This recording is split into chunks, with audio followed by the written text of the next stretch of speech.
मित्रांनो, आता एक एक भाग बघायला सुरुवात करायचे. पहिले विश्वापासून सुरुवात करायची. तर आपली पहिली संकल्पना ही विश्वाची येते. ठीक आहे. आता विश्व म्हणजे काय नेमकी अगोदर ते घटना समजून घेऊ. हे बघा, मी अगोदर सांगितलेली ही आपली पृथ्वी आणि पृथ्वीपासून जसं जसं दूर जाण तसतसं या अवकाश आहे. या अवकाशामध्ये जर बघितलं आपण तर या अवकाशामध्ये अशा पद्धतीनं एक एक एक एक टिंब म्हणजे एक एक तारा आहे. आणि हा तारा असा एकमेकांभोवती एकमेकांपासून समान अंतरावरती वेटोळ्याकार आकारामध्ये असे ताऱ्यांचा तारका समूह असतो. असा हा ताऱ्यांचा तारका समूह आहे. आता हा तारका समूहामध्ये तारे असते बघा 10,000 ते 20,000 कोटी.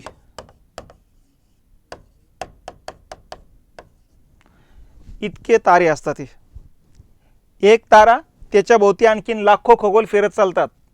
एका ताऱ्याभोवती जर विचार केला तर 1.5 लाख ते 2 लाख खगोल फिरतात. आपल्या सूर्याभोवती जर बघितलं आपण तर 1.5 लाख ते 2 लाख खगोल आहे. त्यातल्या काही खगोलांना आपण नाव दिलं ग्रह, काहींना नाव दिलं उपग्रह, काहींना नाव दिलं लघुग्रह, काहींना नाव दिलं बटुग्रह, काहींना नाव दिलं धूमकेतू, काहींना उल्का, अश्नी, असे आपण वेगवेगळे नावं देऊन टाकलेत त्यांना. तर यांची संख्या 1.5 लाख ते 2 लाख मिनिमम आहे, त्याच्यापेक्षा जास्तच आहे.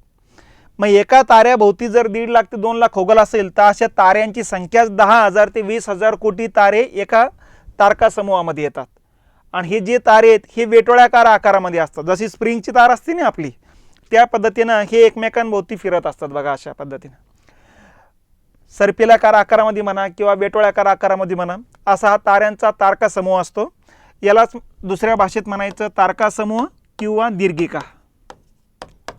अशा ताऱ्यांच्या तारका समूहाला म्हणायचं दीर्घिका. ठीक आहे. आणि अशी दीर्घिका जी आहेत ही अशा दीर्घिका अवकाशामध्ये अब्जावधी संख्येनं आहेत. म्हणजे एक दीर्घिका, दुसऱ्या बाजूला दुसरी एक दीर्घिका, तिसरी एक दीर्घिका, असं करत करत करत गेलेलो आहे आपण. तर आतापर्यंत 1000 अब्जेपेक्षा अधिक दीर्घिका आढळलेल्या आहेत. आणि जेवढा शोध घेण्याचा प्रयत्न केला तेवढा सापडूच लागलेले आहेत. दूरपर्यंत आपली नजर जात नाही म्हणून वेगवेगळ्या हबल दुर्बिणीसारखे मोठमोठ्या दुर्बिणी तयार केल्यात, त्याच्यातून शोध घेण्याचा प्रयत्न केला, आणखीन सापडतच गेलेले आहेत. आणि अशा असंख्य दीर्घिका जे आहेत, असंख्य तारका समूह जे आहेत, या असंख्य तारका समूहाचा समुच्चय त्याला म्हणायचं विश्व. म्हणजे सर्वात मोठी संकल्पना ही आहे. मोठ्या संकल्पनेकडे आणि छोट्या संकल्पनेकडे आपण चाललेलो आहेत. तर अशा पद्धतीनं दीर्घिकांचा समुच्चय म्हणजे विश्व आहे. मग आता हिथं जे काही वेटोळ्याकार आकाराचं आहे हे आता तुम्हाला सरळ दिसते बघा. आणि हेच इथं हे एक वेटोळ्याकार आकाराचं आहे, हे एक वेटोळ्याकार आकाराचं आहे, हा एक आहे, हा एक आहे, हा एक आहे, हा एक आहे, हा एक आहे. अशा पद्धतीनं तुमच्या लक्षात येईल की हे वेगवेगळा आकार जो आहे वेगवेगळा दिसतोय, कारण वेगवेगळ्या अँगलला तसे ते फोटो त्या ठिकाणी काढले जातात बघा. तर अशा पद्धतीनं कितीतरी दीर्घिका आहेत.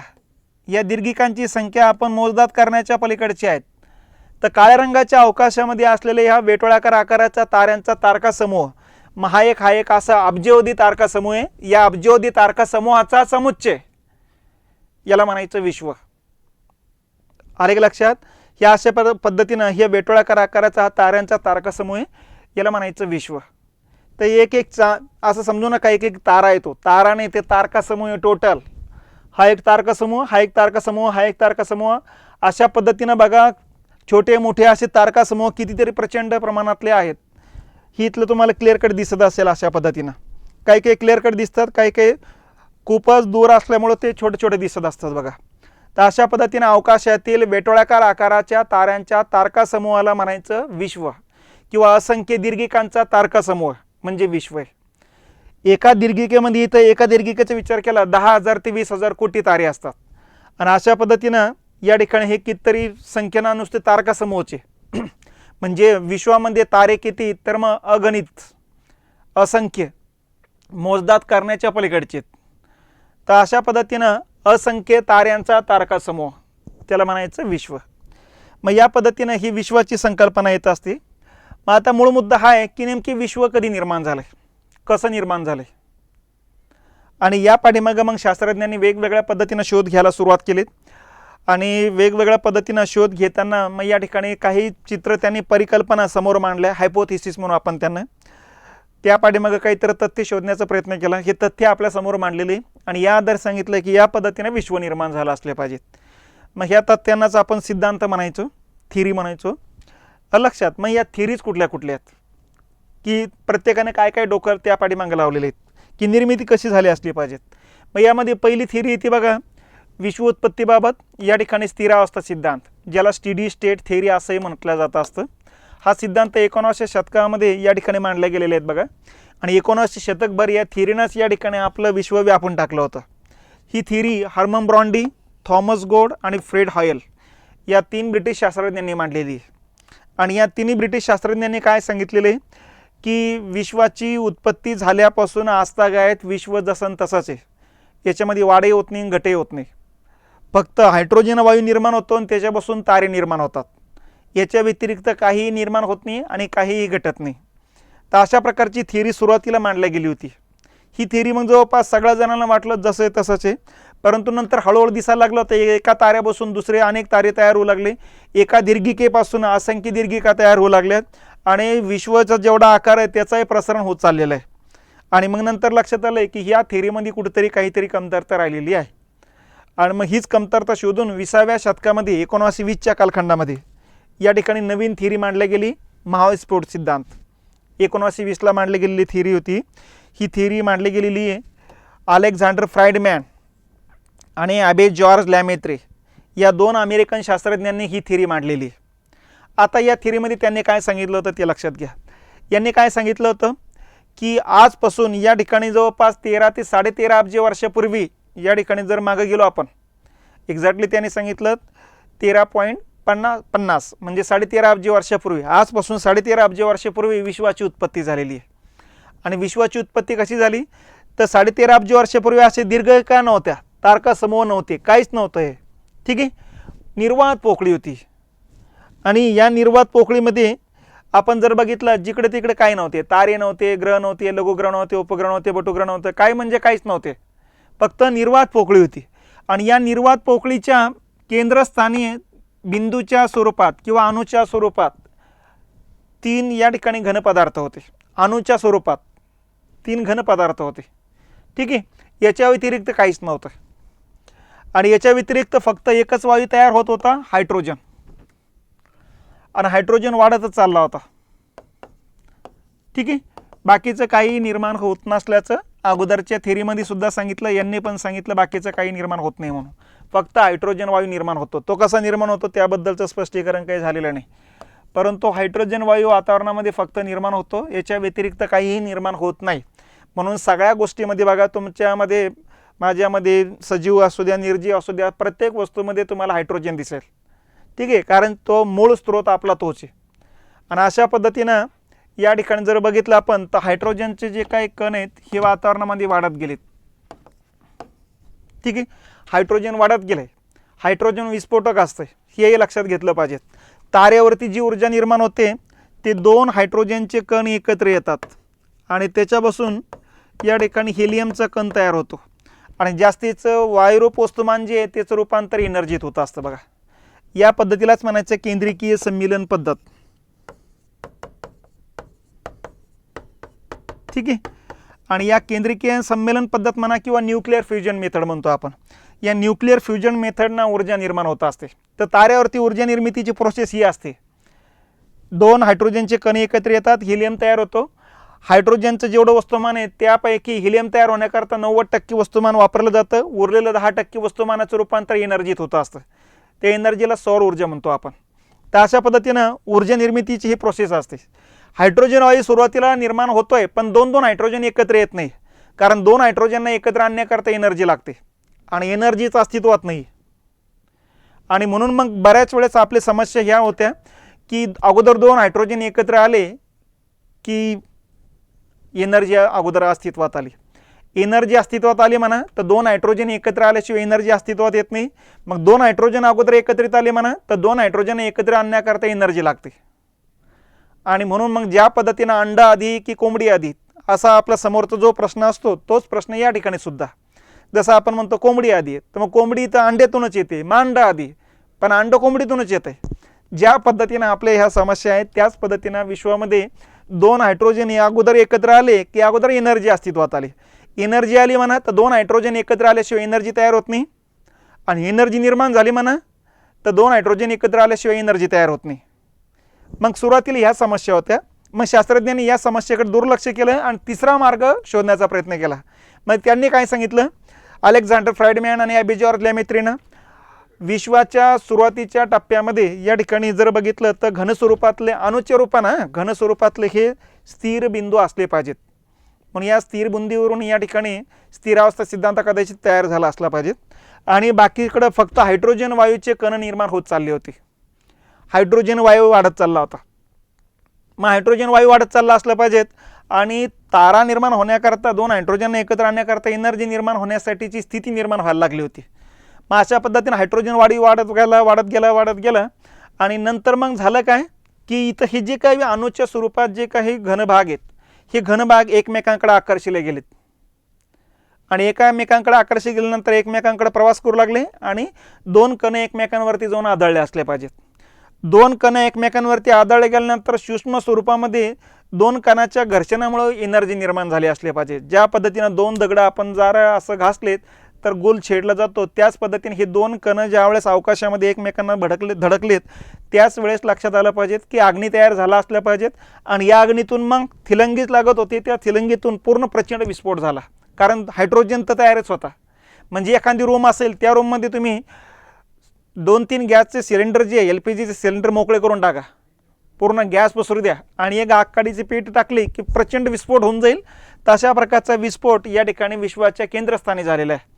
कारण केंद्रस्थानी असलेले हे काय जे अणूच्या स्वरूपातले जे पदार्थ आहे हे पदार्थ गुरुत्वबलामुळे एकमेकाकडे आकर्षिले गेले आणि एकमेकांवरती जाऊन आदळले. तोपर्यंत हायड्रोजन इतका प्रचंड वाढलेला होता की त्या हायड्रोजनला फक्त एका थिलंगीची गरज होती, ती आतापर्यंत नव्हती म्हणून विस्फोट तयार होत नव्हता. परंतु दोन कण एकमेकांवरती आदळल्याचा परिणाम एनर्जी बिंदूच्या स्वरूपात तयार झाली आणि त्यातूनच मग दोन हायड्रोजनना एकत्र येण्यासाठी कारणीभूत ठरली आणि मग प्रचंड विस्फोट झाला आणि या विस्फोटातून मग असंख्य तारे तारका समूह निर्माण झाल्याचं मानलं जातं. ठीक आहे, कारण या हायड्रोजनमुळे विस्फोट झालेला आहे तो. आणि इथून पुढं मग या ठिकाणी दोन दोन हायड्रोजन एकत्र येऊन हिलियम तयार होणे आणि जास्तीचं वायू वस्तुमानाचं रूपांतर एनर्जीत होणे, या प्रोसेसला सुरुवात झाली. न्यूक्लिअर फ्युजन मेथड किंवा केंद्रीय सम्मेलन पद्धत असं आपण त्याला म्हणत असतो. तर अशा पद्धतीनं प्रचंड विस्फोट होऊन या ठिकाणी हे तारका समूहाची निर्मिती होताना दिसते. ठीक आहे, तर याला म्हणायचं बिग बँग थेरी किंवा महाविस्फोट थेरी. तर यानुसार त्याने सांगितलं की 13.6 अब्ज वर्षापूर्वी या घटना घडल्या असल्या पाहिजेत. 13.7 अब्ज वर्षापूर्वीची ही घटना असल्याचं त्यांनी सांगितलं होतं. आता या थेरीला प्रतिरोध करणारे थेरीमधल्या कालखंडात आलेच नाही. यांच्या अगोदर ही थेरी मांडली गेली होती 1909च्या कालखंडामध्ये. जर आपण बघितलं तर 1909च्या कालखंडामध्ये सत्येंद्रनाथ बोस जे होते आपले, यांनी सगळ्यात पहिल्यांदा ही थेरी मांडली होती की कणाच्या स्वरूपामध्ये या ठिकाणी हे बिंदू एकत्र आले पाहिजे आणि या बिंदूतून विश्व निर्माण झाला असल्या पाहिजेत. परंतु सत्येंद्रनाथ बोसला या ठिकाणी सगळ्यांनी विरोध केला की असं बिंदूतून एवढं मोठं विश्व कसं निर्माण होईल. त्यामुळे ती थेरी फेटाळली गेली होती बघा. ठीक आहे, आणि म्हणून मग या थेरीच्या आधारे पुढची ही परिकल्पना या ठिकाणी मांडण्याचं धाडस अलेक्झांडर फ्राइडमॅन आणि अबे जॉर्ज लॅमेत्री या दोघांनी केलं आणि यातून ही थेरी पुढे आली. आणि या थेरीला प्रतिरोध करणारी थेरी 1920 नंतर तर जवळपास 90च्या कालखंडापर्यंत कोणी आलंच नाही. आणि शेवटी मग जगभरातल्या शास्त्रज्ञांनी निर्णय घेतला की या थेरीवर आपण प्रयोग करायचा. म्हणून जगातले 15,000 शास्त्रज्ञ एकत्रित आलेत. त्यांना विकसित देशांनी फंडिंग केलं. त्यांनी सर्न नावाची एक कंपनीच काढली मग.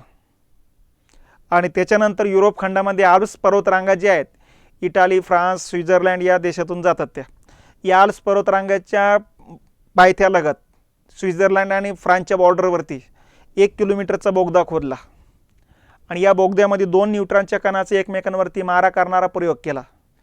या प्रयोगाला सुरुवात झाली मग बोगदा तयार होईपर्यंत 2006 आणि 2006ला एकमेकांवरती मारा केला. आणि त्याच वेळेस मग मारा केल्यानंतर काय प्रोसेस होते हे प्रोसेस बघण्याकरता प्रकाशामध्ये, प्रकाशाच्या गतीमध्ये, ध्वनीमध्ये, ध्वनीच्या गतीमध्ये आणि त्याच्यापासून काय काय निर्माण होतं ही प्रोसेस सांभाळण्यासाठी 15,000 शास्त्रज्ञांना एक लॅपटॉप देऊन टाकले. प्रत्येकाकडे वेगवेगळ्या कामाचं विभाजन करण्यात आले. आणि नंतर मग 2006ला 2 न्यूट्रॉनच्या कणाचा त्या बोगद्यामध्ये एकमेकांवरती मारा केला आणि त्याचे निष्कर्ष काढण्याकरता 4 ते 5 वर्षे लागले. शेवटी 4 जुलै 2012ला या 15,000 शास्त्रज्ञांचा ग्रुपचा जो अध्यक्ष होता त्याने पत्रकार परिषद घेऊन सांगितलं की बिग बँग थेरी 99.99% बरोबर आहे. याच पद्धतीने विश्व निर्माण झालेलं आहे, हीच प्रोसेस बरोबर आहे. ठीक आहे. फक्त त्यांनी जे सांगितलं होतं की 13.7 अब्ज वर्षापूर्वी ह्या विस्फोटाची घटना घडली असली पाहिजेत, तर 13.7 अब्ज वर्षे नसून ते 13.5 अब्ज वर्षापूर्वी आहे. म्हणजे या ठिकाणी फक्त 0.7ची गडबड आहे, बाकीची काही गडबड नाही. मग आता या ठिकाणी मूळ मुद्दा हा आहे की 99.99% बरोबर असल्यास सांगितलेलं आहे, 100% का नाही. मग त्यावेळेस त्यांनी सांगितलं की या पाठीमागं 0.1% जी काही गडबड दिसते ते 0.1% गडबड म्हणजे विश्वाच्या केंद्रस्थानी अणूच्या स्वरूपात जे काही घनपदार्थ होते एकदम सूक्ष्म स्वरूपामध्ये, ही सूक्ष्म स्वरूपातले कण आलेत कुठून, पहिला मुद्दा आता हा बाकी आहे फक्त. आणि म्हणून 15,000 शास्त्रज्ञांच्या ग्रुपमध्ये उभी फूट पडली. मग एक गट म्हणतो असो नसो हे बिंदू ईश्वरानं टाकलेले आहेत. म्हणजे परत मग चर्चेला सुरुवात झाली की ईश्वर आहे की नाही. आणि मग त्या ग्रुपनं या बिंदूला नाव दिलं गॉड पार्टिकल. आणि हे नाव देणारा जो शास्त्रज्ञ होता तो होता लिओन लेडरमॅन.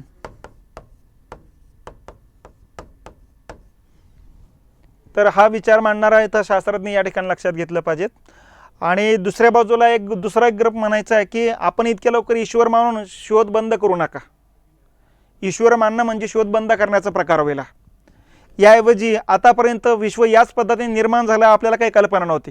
आपण शोध घेत गेलो, इथपर्यंत आपण आलेलोच आहे, इथपर्यंत उकल झाली आपल्याला. आता आणखीन शोध घेऊ, कदाचित 1 वर्ष लागेल, 5 वर्ष लागेल, 50 वर्ष लागेल. परंतु हे बिंदू कुठून आलं, तिची रासायनिक प्रक्रिया काय झाली, काय केमिकल प्रोसेस झाली, हे सगळं आपल्याला या ठिकाणी समजेल. पण शोध घेणं बंद करू नका, शोध घेत जाऊ, आणखीन आतली प्रोसेस आपल्याला समजायला लागेल. म्हणून दुसऱ्या ग्रुपनं याला ईश्वर मानण्याच्या ऐवजी हिग्स बोसॉन असं नाव दिलं. आता हिग्स बोसॉन काय, हिग्स म्हणजे पीटर हिग्स.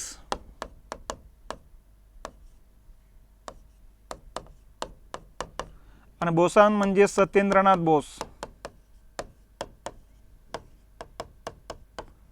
कारण सगळ्यात अगोदर 1909च्या कालखंडामध्ये सत्येंद्रनाथ बोसनं सांगितलं या बिंदूतून विश्व निर्माण झाले म्हणून. मग सत्येंद्रनाथ बोस आणि यांचं समर्थन केलं होतं 1970च्या कालखंडामध्ये पीटर हिग्सना. यांनी पण सांगितलं की हो बिंदूतूनच विश्व निर्माण झाले म्हणून. आणि म्हणून मग या ठिकाणी आपण स्टीफन हॉकिंग सारखे जे काही नावाजलेले शास्त्रज्ञ होते त्यांनी सांगितलं होतं की अगोदरचा हा एक मूर्ख जन्माला आला, आता हा दुसरा एक मूर्ख जन्माला आला म्हणून. आणि ज्यावेळेस प्रयोगाला सुरुवात झाली त्यावेळेस मग पीटर हिग्स आणि स्टीफन हॉकिंग यांच्यामध्ये पैज पडली की एक म्हणायचं हे बरोबर, दुसरं म्हणायचे बरोबर नाही.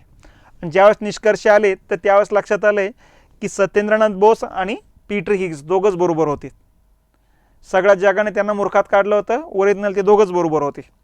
म्हणून 4 जुलैनंतर दुसऱ्या किंवा तिसऱ्या दिवशी स्टीफन हॉकिंसना पत्रकार परिषद घेऊन सांगितलं की ज्यांना सर्व जग मूर्ख समजत होते ओरिजिनल त्या दोघांच्या थेरी बरोबर निघाल्यात. आता जगाला आपली चूक दुरुस्त करण्याची वेळ आलेली आहे. म्हणून 2013चं भौतिकशास्त्राचं नोबेल पारितोषिक जर बघितलं आपण फिजिक्सचं तर पीटर हिग्सला देण्यात आलेले. आता हे त्या अगोदर सत्येंद्रनाथ बोसनं मांडलेले त्यांना द्यायला पाहिजे होतं. परंतु नोबेल पारितोषिक देणाऱ्या संस्थेचं नियम जर बघितले तर जीवित व्यक्तीला पारितोषिक देण्याची त्यांची पद्धती आहे. ठीक आहे, किंवा संस्थेला देतात असतं बघा. मग आता सत्येंद्रनाथ बोस जिवंत नव्हते, पीटर हिग्स जिवंत आहेत, आज पण आहेत, त्यामुळे त्यांना तो पुरस्कार दिला. त्यांनीही पुरस्कार घेताना सांगितलं पुरस्काराचा खरा मानकरी बोस आहेत म्हणून. मी फक्त त्यांच्या गोष्टीचं समर्थन केलं आहे की ही गोष्ट कितपत बरोबर आहे म्हणून. तर अशा पद्धतीने मी त्यांच्या वतीनं हा पुरस्कार स्वीकारतो. अशा पद्धतीनं त्यांनी त्या ठिकाणचं भाषण जर बघितलं तर त्यामध्ये सत्येंद्रनाथ बोसचा सन्मानसुद्धा या ठिकाणी येऊन जातो. म्हणून मग इथं जे काही बिंदूला नाव देण्यात आलं, एका गटानं नाव दिलं हिग्स बोसॉन आणि दुसऱ्या गटानं नाव दिलं गॉड पार्टिकल. तर ह्या सगळ्या घटना या ठिकाणी लक्षात घेतल्या पाहिजेत. तर विश्व उत्पत्तीचा हा सर्वमान्य सिद्धांत कोणता असा एक वेळेस प्रश्न होता. तर हा येतो बिग बँग थेरी किंवा महाविस्फोट सिद्धांत, असं हे लक्षात घेतलं पाहिजे. आता एका बाजूला या ठिकाणी विश्वाची उकालेला जवळपास सुरुवात झालेली आहे आता. पण मग आता काही जणांनी सुरुवात ही केली की याचा शेवट कसा होणार आहे, नेमके आपला ऱ्हास कसा होणार आहे, शेवट कसा होऊ शकतो, तर याच्याबद्दलच्या थिअरी या ठिकाणी मांडायला सुरुवात झाली. आणि यातूनच आली मग कृष्णविवर सिद्धांत, ब्लॅक होल थिअरी म्हणतो आपण त्याला. मग कृष्णविवर सिद्धांत थिअरी काय आहे आता ते लक्षात घेतलं पाहिजेत. ही थिअरी सगळ्यात अगोदर मांडलेली आहे जॉन मायकेलनं 1784ला, म्हणजे 18व्या शतकात मांडलेली. ठीक आहे. परंतु पुढे 200 वर्षापर्यंत या थिअरीचं स्पष्टीकरण करणं थोडं अवघड चाललं होतं, कारण अमूर्त स्वरूपातली संकल्पना वाटायची. नंबर 1. नंबर 2, परिकल्पना वाटायची कधी कधी की बाबा कथेतल्या एखाद्या राजा राणीसारखं ते काहीतरी असलं पाहिजेत, उगं काहीतरी परिकल्पना हा व्यक्ती करू लागला असं वाटायचं. कारण प्रत्यक्षात दाखवणं इतकं सोपं पण नाही, कारण आपल्या नजरेत पडलं इतक्या जवळ आसपास तर ते नाहीचे, ते पार दूर अंतरावरती, आपण त्याच्यापासून खूप अंतरावर आहे. म्हणजे पुढच्या 400-500 कोटी आपण त्यांच्या जवळपासच्या एरियात जाणार पण नाही. त्यामुळे इतक्या, एकतर ते काळा रंग आहे आणि पूर्ण अवकाशाचा रंग आहे काळाचे, त्याच्यामध्ये हे ब्लॅक होल शोधून काढणं म्हणजे खूपच जिकरीचंच काम होतं. त्यामुळं ही थिअरी मांडले गेल्यानंतर असं वाटायला लागलं तर नाही ह्या व्यक्तीची काहीतरी परिकल्पना आहे, ह्या बिचाराला तसं ते कल्पना करू लागला तो. आणि पुढं 200 वर्षापर्यंत 50-60 वर्षातून कोणीतरी यायचं परत म्हणायचं ब्लॅक होल असतात, कोणी म्हणायचं की नाही तसं काही का हे नाही, आपला भ्रम येतो. अशा पद्धतीने हे सगळं बघत जर आलो तर आता खऱ्या अर्थाने याला चांगलं स्वरूप देण्याचं काम, वास्तविक स्वरूप देण्याचं काम केलं होतं स्टीफन हॉकिन्सनं. 1994 पासून ते 1914 या 20 वर्षाच्या कालखंडामध्ये ही थिअरी खऱ्या अर्थानं प्रकाश झोतात आणण्याचं, वास्तविकपणे ब्लॅक होल दाखवण्याचं काम त्यांनी केलेलं आहे. आणि यासाठी मग वेगवेगळे जे कॅमेरे, वेगवेगळ्या ज्या दुर्बिणी आधुनिक कालखंडातल्या, या दुर्बिणीचा आधार घेऊन मग दूर अंतरापर्यंतच्या सगळ्या घटना दाखवायला सुरुवात झाली आणि यातच मग आपल्याला ब्लॅक होल दिसायला सुरुवात झाली. आणि अशा पद्धतीने मग या थिअरीमध्ये स्टीफन हॉकिन्सने सांगितले या ब्लॅक होलच्या आसपासच्या भागात आपण येऊ, या ब्लॅक होलमधून या ठिकाणी जवळून जाणारा सूर्यप्रकाशसुद्धा खेचण्याची ताकद असते. मग सूर्यप्रकाशसुद्धा खेचला जात असेल तर तुम्ही आम्ही ग्रह ताऱ्याला या ठिकाणी काही फारसं व्याव नाही, महत्त्व नाही, ताकद नाही, एवढं लक्षात घेतलं पाहिजेत. आणि याच्यामध्ये खेचलं जाणार आपली पूर्ण तारकासमूहाचं असलेलं सूर्यकुल, आणि हे सूर्यकुल जाऊन त्याच्यात नष्ट होऊन जाईल, समाप्त होऊन जाईल, किंवा आपली दीर्घिकाच याच्यामध्ये जाऊन नष्ट होऊ शकते आणि त्यातून आपला शेवट घडून येईल. अशा प्रकारची थिअरी म्हणजे ही ब्लॅक होल थिअरी, कृष्णविवर थिअरी. आता या थिअरीवरती सुद्धा आता नासानं कामाला सुरुवात केली आणि 2015ला त्यांनी काय केलं, वेगवेगळ्या ब्लॅक होलवरती कॅमेरेस लावून ठेवले 24 घंटे आणि तिथल्या प्रोसेस काय त्याच्यावरती कॉन्सन्ट्रेशन करायला सुरुवात केली. मग लगेच त्यांच्या लक्षात आलंय की त्या ब्लॅक होलमध्ये आसपासच्या खगोल जाताना दिसू लागलेत, तारकासमूह जाताना दिसू लागलेत. मग त्यांना वाटू लागलं आता तारकासमूह गेले, आता आदळून फुटेल, त्याचा काहीतरी प्रकाश दिसेल आपल्याला, तोडफूट झाल्याचा मग दिसेल. असं करता करता तारकासमूह असे जे गेले तसेच पलीकडे निघून गेलेत. आणि आता या ठिकाणी नासानं घोषित केलंय काय, ही पोकळी एकच नाही आहे, आपल्या जी विश्वाची पोकळी म्हणतोय याचा शोध लावणं आपल्याला अवघड चाललंय. ही पोकळी एकच नाही आहे, या पोकळीच्या पलीकडे सुद्धा पोकळी आहेत आणि या पोकळीच्या पलीकडे किती पोकळी आहेत माहीत नाही, त्यापैकी आपण कोणत्या पोकळी ते माहीत नाही. आणि अशा पद्धतीनं आता एक समस्या सुटताना दिसायला लागले की दुसरी समस्या यायला लागलीत. म्हणजे याच्यात जाऊन आदळून जे काही नष्ट होत होते असं जे सांगितलं जात होतं ते खरं काही निघालेलं नाही आणि यामध्ये जाऊन मग पलीकडे जाऊ लागले, दुसऱ्या विश्वामध्ये जाऊ लागल्याचं या ठिकाणची या थिअरी आल्यात बघा. म्हणजे हिंदू धर्मातले महाराज लोक जे सांगत होते हिमालयातलं हे सब मोहमाया आहे, जन्ममृत्यू हे सगळं चक्र आहे, या चक्रातून बाहेर पडणं गरजेचं आहे. त्याच पद्धतीनं या ठिकाणी हे सगळं विश्वाचं हे जे काय हे वास्तविक जे रूप आहे हे वास्तविक रूप आपल्याला दिसत नाही. ज्या पद्धतीने पिक्चरसारखं आहे त्याच पद्धतीने हे सगळं भ्रमाच्या गोष्टी या ठिकाणी दिसायला लागलेल्या आहेत. तर अशा पद्धतीनं ही कृष्णविवर थिअरी या ठिकाणी लक्षात घेतली पाहिजेत. यालाच म्हणायचं ब्लॅक होल थिअरी. तर ही एक थिअरी विश्वाची उत्पत्तीशी रिलेटेड मानली जाणारी थिअरी. स्टीफन हॉकिन्सचा आत्ता 2019ला मृत्यू झालेला आहे बघा. तर त्यानिमित्तानं ही थिअरी लक्षात घेणं गरजेचे आहे. मग आपण आता हे गॉड पार्टिकलची थिअरी बघितली, लिऑन लिडरमनची, हिग्स बोसॉन पण बघितलेली आपण, पीटर हिग्स आणि सत्येंद्रनाथ बोसची थिअरी. ठीक आहे. तर या पद्धतीने ह्या थिअरी लक्षात ठेवा आणि या थिअरीमध्ये विश्वप्रसारण थिअरी एक लक्षात ठेवली पाहिजे आपण, कारण ही थिअरी मांडणारे महाराष्ट्रीयन शास्त्रज्ञ आहे. विश्वप्रसारण सिद्धांत आणि ही थिअरी मांडलेली आहे जयंत नारळीकर. ठीक आहे. मागच्या वर्षीच्या मराठी विश्व साहित्य महामंडळाचे ते अध्यक्ष राहिलेले आहेत, विश्व साहित्य संमेलनाचे अध्यक्ष होते. तर ही थिअरी मांडून त्यांनी सांगितलेलं आहे की विश्व जे आहे जेवढं आहे त्याच्यामध्ये आणखीन त्याचा विस्तार होत चाललेला आहे. म्हणजे एखादा तारा निर्माण झाला की ताऱ्यावरच्या ऊर्जा वाढत जाते, कारण 2-2 हायड्रोजन एकत्र येत जातात, जास्तीचं या ठिकाणी हेलियम तयार होताना जास्तीचे वायुरूप वस्तुमानाची एनर्जीत रूपांतर होतं, त्यामुळे ताऱ्याचा आकार वाढत जातो. ताऱ्याचा आकार प्रचंड झाला की त्याचा विस्फोट होऊन जातो आणि एका ताऱ्यापासून शेकडो तारे तयार होतात. मग शेकडो तारे परत आणखीन स्वतःभोवती फिरतात, इतरांभोवती फिरतात, आकार छोटा असतो आणि नंतर परत 2-2 हायड्रोजन एकत्र येऊन एनर्जी वाढत जाते, ताऱ्याचा आकार वाढत जातो आणि त्याचा विस्फोट होत जातो.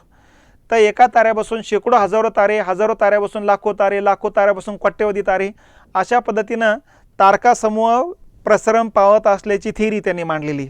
तर त्याला म्हणायचं विश्व प्रसरण सिद्धांत. तर जयंत नारळीकर आणि त्यांना सहकार्य करणारा हॉइले, ही दोघंही जिवंत आहे. या दोघांनी ही थिअरी या ठिकाणी मांडलेली बघा. तर हा एक सिद्धांत लक्षात घ्यायचा. दुसरा गॉड पार्टिकलचा लिओन लिडरमनचा आहे. तिसरा हिग्स बोसॉन आहे. ठीक आहे. चौथा कृष्णविवर थिअरी आहे. पाचवं बिग बँग थिअरी आहे. आणि सहावं या ठिकाणी स्थिरावस्था सिद्धांत आहे. तर एवढे हे सिद्धांत आपल्याला लक्षात घेणं गरजेचे आहे. तर याला म्हणायचं विश्व, आणि ही झालं विश्वाबद्दलची माहिती.